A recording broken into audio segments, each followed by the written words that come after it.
Lucy, a film about an elderly couple who loses their dog after a long time, and basically it's a film really about family, about how, because they don't have any, you look at the first scene in the film where it's pictures all of the dog and them and the dog, so you're assuming that they don't have kids, or they obviously don't have grandkids, so this dog is their whole life, and when something like that happens, especially, like I'm sure some of us even experienced the loss of a pet, but even the loss of a pet, when basically it's so much part of our family, it's really difficult. And that's what the film's about, and it's about what they have to do next and how they have to deal with it and how they have to move forward, just like in the first film. So I want to say that I cried throughout the whole film. It's because I've lost pets, so I could totally identify with the characters in this film. The plot of the film was well pulled together, where you were able to tell that they were childless. They were a childless couple, because in the beginning of the film I wouldn't have thought that, so I wasn't really paying that close of attention to the pictures until you mention it now. But I have to say, like, I really enjoyed that, but very you can identify with it. So. Yeah, 100%. Most of us, like a lot of us, have dealt with this, loss of an animal. And it is, for a lot of us, it's part of our family. Go ahead. I could relate to that because just a couple of months ago, I had a cat that was 18 years old. Yeah. And exactly the same type of thing. And losing that energy that was around me for that long, it really is emotional. And then they're going and seeing a pet and thinking about, replacing it. Yeah. You know, and then just saying, well, no, we have each other. You know, we can go on with that and go forward. And that's the same way people say, well, you're going to get another cat, or you're going to get another cat. And it's, no, you can't replace it. I'm just getting over and trying to get myself going forward. So yeah, it was very heartwarming, and also so real. To me, it was so real. Yeah, this is a very, like it's a film, of course, and it's a story, but it's a very real, the way they shot the film and the way they kind of subtly told this story. We'll go to the gentleman down there. This is like, in the decision at the end, it's like it's a very profound decision of not getting that dog and moving forward. It's very profound. Go ahead. Yeah, I thought, I was concerned actually that the film would wind up with them taking little puppy home, and it would be kind of a trite ending. But for me, the really interesting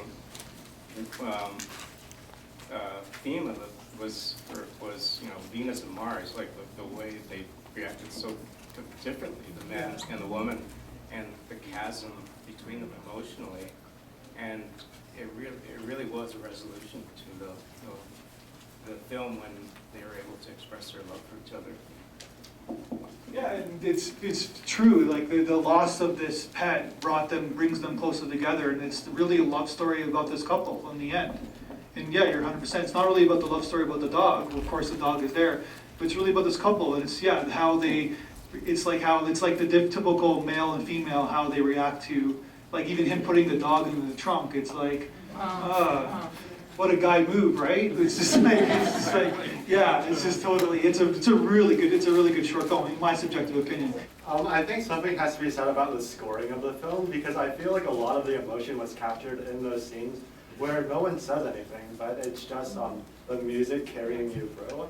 There's an interesting symbolism of the girl in the pet shop too. Like everybody has their own interpretation of what that means, but it's very interesting the way they showed her reacting to the little girl in the pet shop. Go ahead. Again, I think it was beautiful to see an older couple and dealing with it without even talking about the fact that they didn't have children. Just to see them dealing with their life situation. They'd obviously been together for a very, very long time.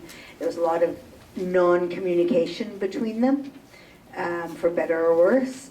Even when she said, basically she said, I'm totally alone, I have no one, and he's standing right there, which was extremely painful, but also her way of dealing with the loss. But it was beautiful to see an older couple deal with that situation as opposed to a young couple.